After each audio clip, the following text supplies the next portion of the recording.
இந்த ஒரு ஐடியாவை வச்சு இப்படிலாம் கூடவா யூஸ் பண்ண முடியும் அப்படின்ற மாதிரி தான் இன்றைக்கி ஒரு கிராஃப்ட் பார்க்க போகிறோம். ரொம்ப சிம்பிள், பட் ட்ரஸ்ட் மீ செம்ம க்யூட்டாக இருக்கும். அதுக்கு ஃபர்ஸ்ட் வந்து ஒரு தர்மாக்கோல் எடுத்துகிட்டு ஸ்வான் வரைஞ்சிக்கோங்க. நான் வந்து என்ன ப்ரிஃபர் பண்ணுவேன்னா, பேப்பரில் வரைஞ்சி அது கரெக்டாக வருதான்னு பார்த்துட்டு அதுக்கப்புறம் தர்மாக்கோலில் வரைங்க. டேரெக்டாக தர்மாக்கோலில் வரையாதீங்க. இந்த ஒரு ஸ்வானை வச்சு கிட்டத்தட்ட ஒரு 4-5 ஐடியா நான் உங்களுக்கு இன்றைக்கி சொல்கிறேன். ஃபர்ஸ்ட் வந்து இந்த ஸ்வான் ஃபுல்லாக ரெடி பண்ணிவிட்டு அது வந்து ஒரு வால் டெக்கராகவும் யூஸ் பண்ணலாமா. நெக்ஸ்ட் அது வந்து ஒரு கீ ஹோல்டராகவும் யூஸ் பண்ணலாம். கேண்டில் ஹோல்டராக செம்ம க்யூட்டாக இருக்கும். நைட் டைமில் பார்த்திங்கன்னா அவ்வளோ அழகாக இருக்கும்.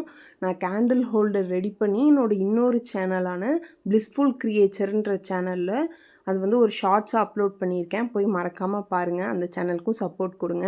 நெக்ஸ்ட்டு இதை வந்து ஒரு ஹோம் டெக்கராகவும் யூஸ் பண்ணலாம். மல்டி பர்பஸாக நீங்கள் இது யூஸ் பண்ணக்கூடிய ஒரு சிம்பிளான கிராஃப்ட். இதை கட் பண்ணும்போது கேர்ஃபுல்லாக கட் பண்ணி எடுத்துக்கோங்க. நெக்ஸ்ட்டு நான் இந்த ஃபெதர்ஸை ஹைலைட்டாக காமிக்கணும். ஸோ தனியாக ஒரு ஃபெதரும் வந்து வரைஞ்சி கட் பண்ணி எடுத்துக்கிட்டேன். அது வந்து கரெக்டாக இருக்கிற மாதிரி பார்த்துக்கோங்க. ஸ்வானுக்கு வந்து ஆப்டாக இருக்கணும். பல்ஜாகவும் தெரியக்கூடாது, ரொம்ப தின்னாகவும் இருக்கக்கூடாது. நெக்ஸ்ட்டு எனக்கு பிடிச்ச எல்லோ கலரில் நான் பெயிண்ட் பண்ணிக்கிட்டேன். அடுத்தது ஒரு 1 யூஸ் கப் எடுத்துக்கோங்க. அதை வந்து பேப்பரால் கவர் பண்ணிக்கோங்க. அதில் வந்து உங்களுக்கு என்ன வேணுமோ அந்த டிசைன் நீங்கள் கொடுக்கலாம். ஒரு ஃப்ளார் ஷேப் நீங்கள் வரையலாம், இல்லை வந்து உங்களுக்கு பிடிச்சது ஏதாச்சும் எழுதிக்கலாம். நான் வந்து சிம்பிளாக சும்மா லவ் அப்படின்னு எழுதிக்கிட்டேன். மேக் ஷுர் அந்த கலர் வந்து இந்த ஸ்வானுக்கு வந்து ஆப்டாக இருக்கிற மாதிரி இருக்கணும். ஃபினிஷ் பண்ணிவிட்டு ஸ்வானுக்கு பின்னாடி கம் போட்டு ஒட்டிக்கலாம். என்கிட்ட மேட்சிங் ஃப்ளார் இருந்ததால் சிம்பிளாகவே இந்த கிராஃப்டை கம்ப்ளீட் பண்ணிட்டேன். பிடிச்சிருந்தா சேனலை சப்ஸ்கிரைப் பண்ணுங்கள்.